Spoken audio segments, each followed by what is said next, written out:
Halo teman-teman semua, kembali lagi di Venus Aquatic Fishkeeper Horror Story episode yang nggak tahu berapa. Tapi pada episode kali ini kita ingin membahas 5 customer paling horor yang pernah ditemui oleh Venus Aquatic.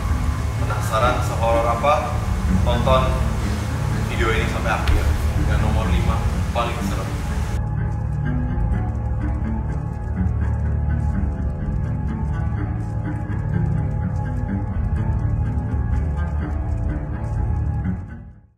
Halo, kamu suka ikan hias ya? Kalau kamu suka ikan hias dan kamu baru kenalan dengan channel ini, jangan lupa subscribe ya, karena channel ini sangat bermanfaat untuk kamu yang suka ikan hias. Dan jangan lupa kalau subscribe itu gratis. Dan buat kamu yang rajin like, rajin komen, apalagi komentar-komentar yang positif, itu sangat berharga buat kami. Dan kami juga sangat mengapresiasinya, dan dengan banyak hadiah dan giveaway buat teman-teman yang aktif membangun channel ini juga. Jadi jangan lupa ya, di subscribe, tekan juga tombol loncengnya supaya kamu update terus dengan video terbaru dari Venus Aquatic. Customer paling horor yang pertama, kita dapat customer seorang ketua gangster. Ketua gangsternya memperkenalkan saya, dia adalah pimpinan dari organisasi, dan dia bilang, saya mau pesen ikan cupang, harus yang paling bagus karena saya ingin berikan cupang ini kepada abang saya. Saya bilang, waduh, saya bukan fokusnya di cupang ini bang, nggak apa-apa, yang ada aja. Akhirnya saya videoin satu-satu ikan saya yang ada, dan saya bilang, gimana kalau yang ini bang, yang paling bagus nih? Dia bilang, ya sudah, kirim. Begitu sudah dikirim, saya pikir nggak ada masalah karena ya udah sesuai video yang saya kirim. Ternyata feedbacknya itu sangat mengerikan. Dia bilang, kamu apa-apaan ini?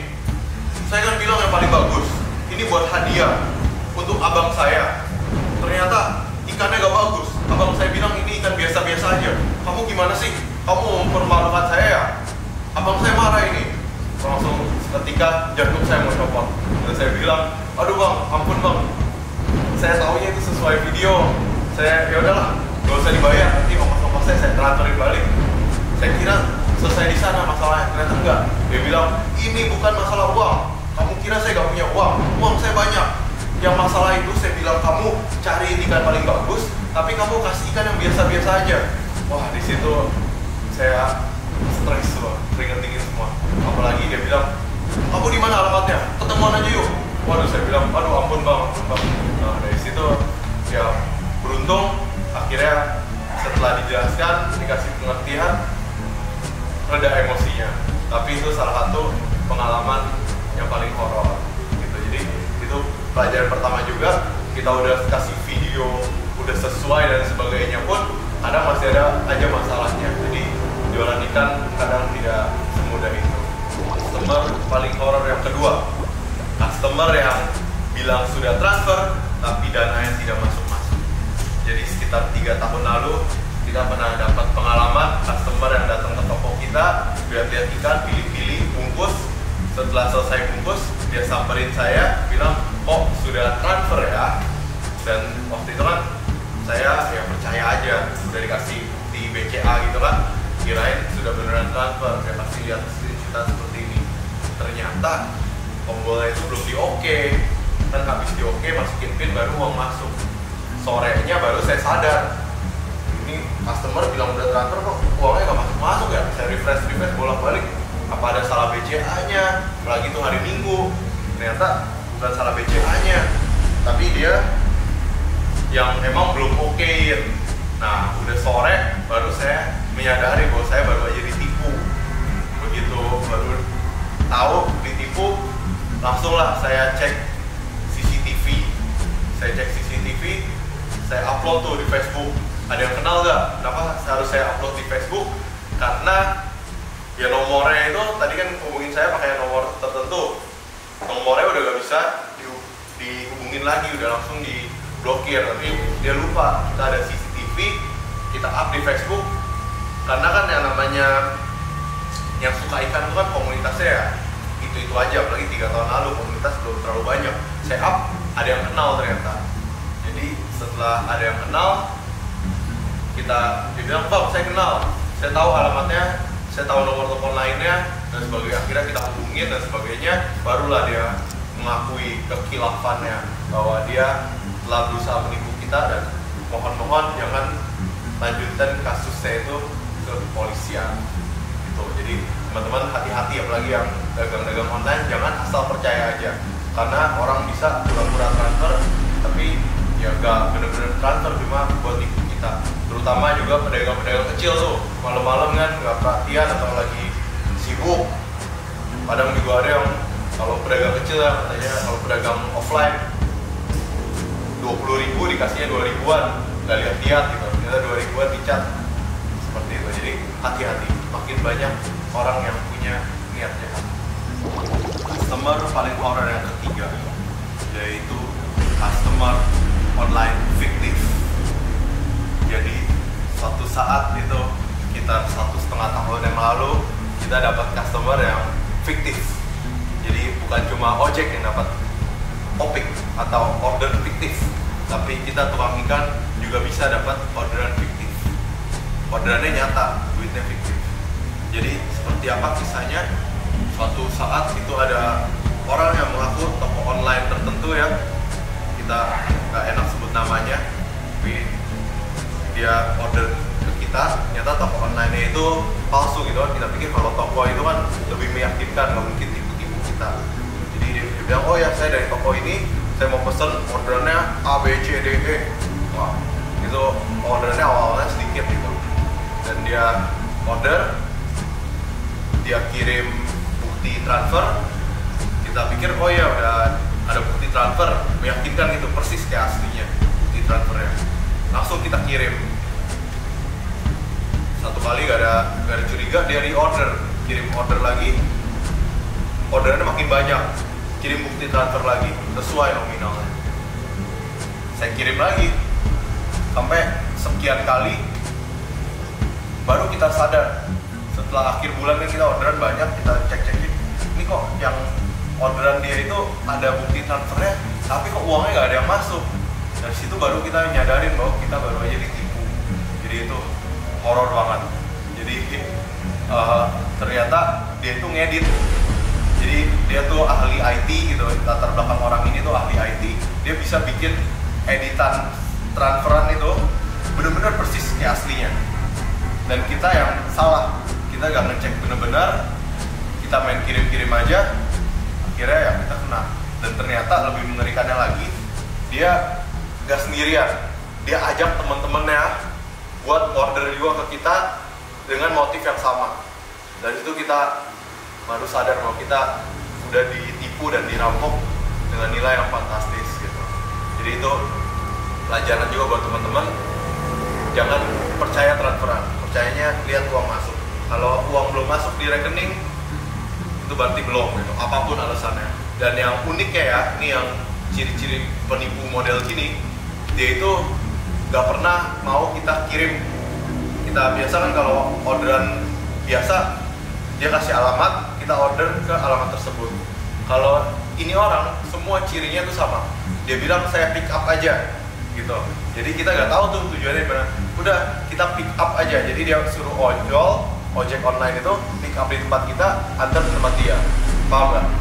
Kalau biasanya itu kita kirim, dia kasih alamat. Kalau ini nggak, dia minta pick up aja. Selalu gitu, pick up aja, pick up aja, pick up aja. Dari situ yang minta pick up, yang nggak kasih alamat, kita curigai.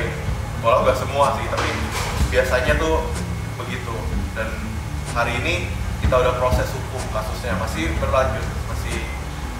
berlanjut di kepolisian gitu, karena kita dirugikan dalam jumlah yang besar, dan dia sengaja dan ngajak teman-temannya pula buat tipu kita gitu. Jadi kita nggak bisa biarin gitu aja, dan saya yakin dia juga udah merugikan orang lain juga, makanya nggak akan kita selesai, kita bakal tuntasin lah.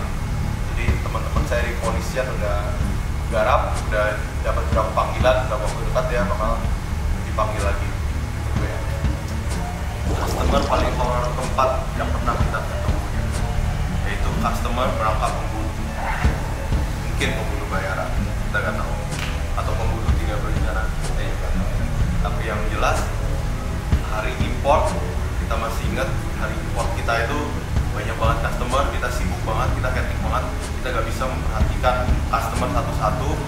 Ada customer yang bilang saya mau beli ikan, padahal dia, saya yakin sih orang suruhan, datang ke tempat kita ketika saya lagi sibuk, ketika saya lagi hectic layanin customer lain. Dia buka-bukain tuh, yang namanya ikan itu kan perlu oksigen, ikan-ikan yang perlu oksigen dibuka-bukain semua boxnya, akhirnya ya mati lah ikannya. Dan waktu saya tanya, ini siapa yang melakukan? Gak ada satupun yang ngaku.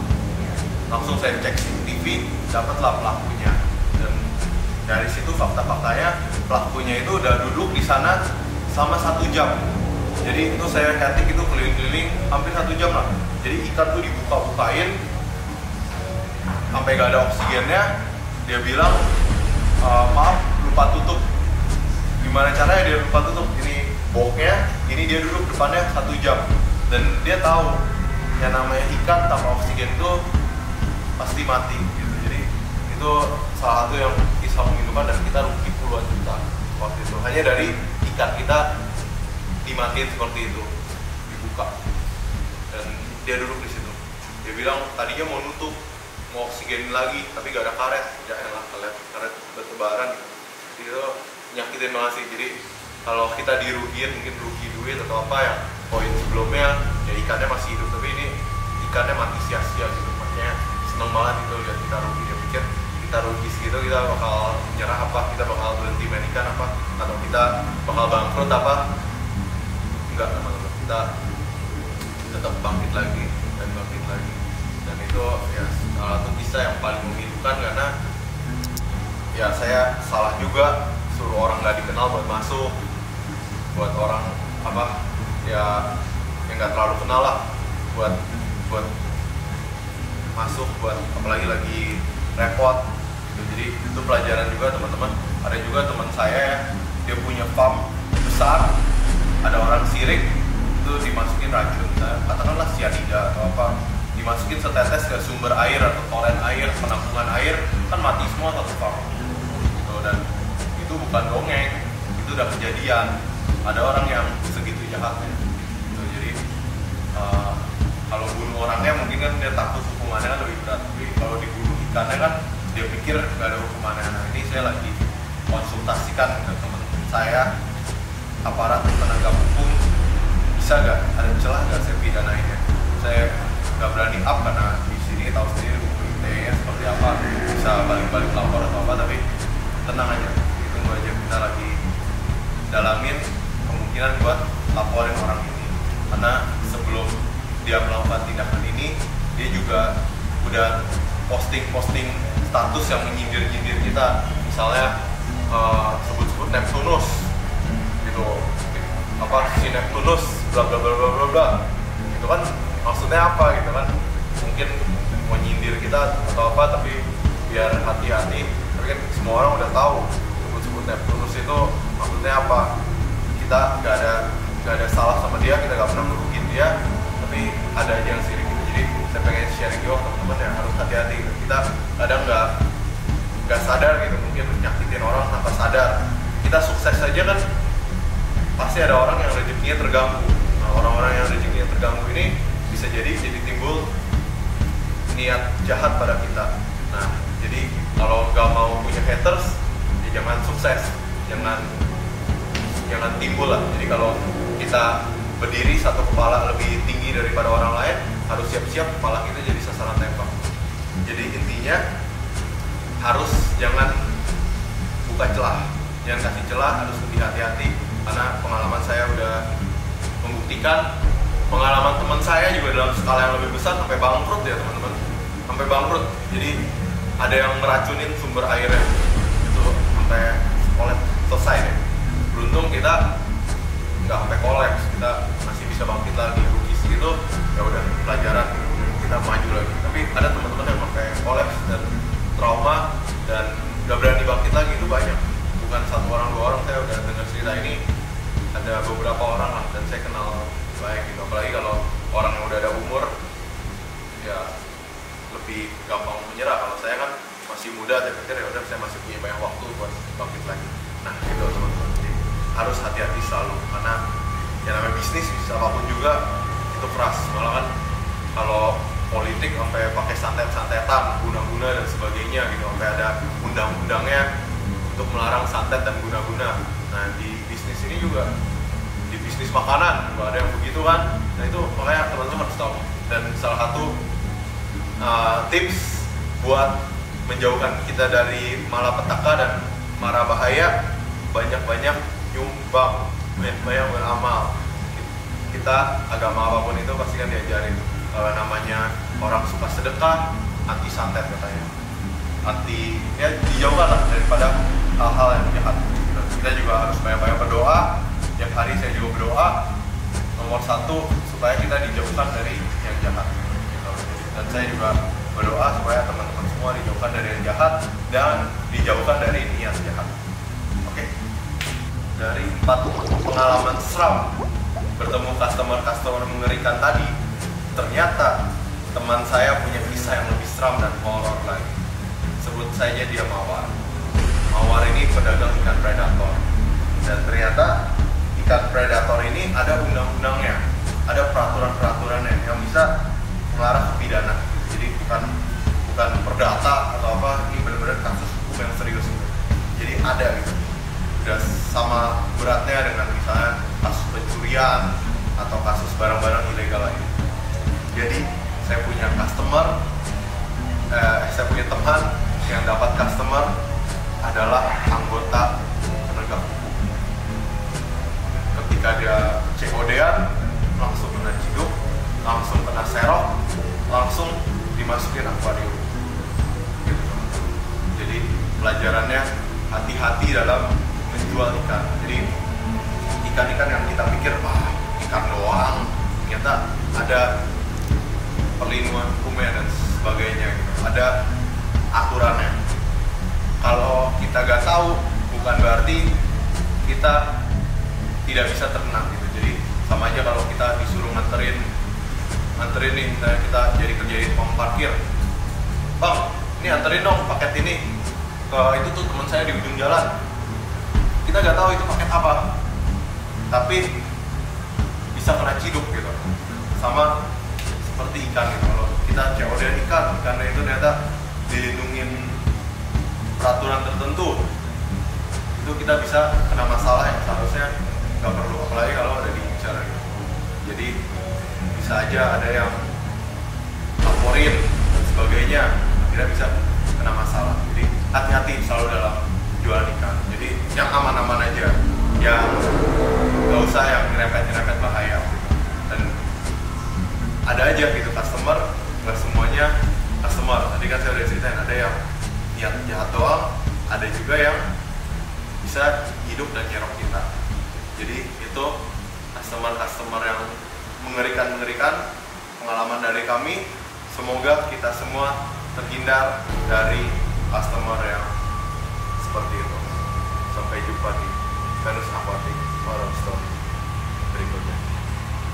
Kalau kamu suka video seperti ini, jangan lupa like, share, dan komen pengalaman seram kamu selama berdagang ikan atau selama hobi ikan. Pengalaman yang paling seram akan kita berikan hadiah pulsa Rp50.000.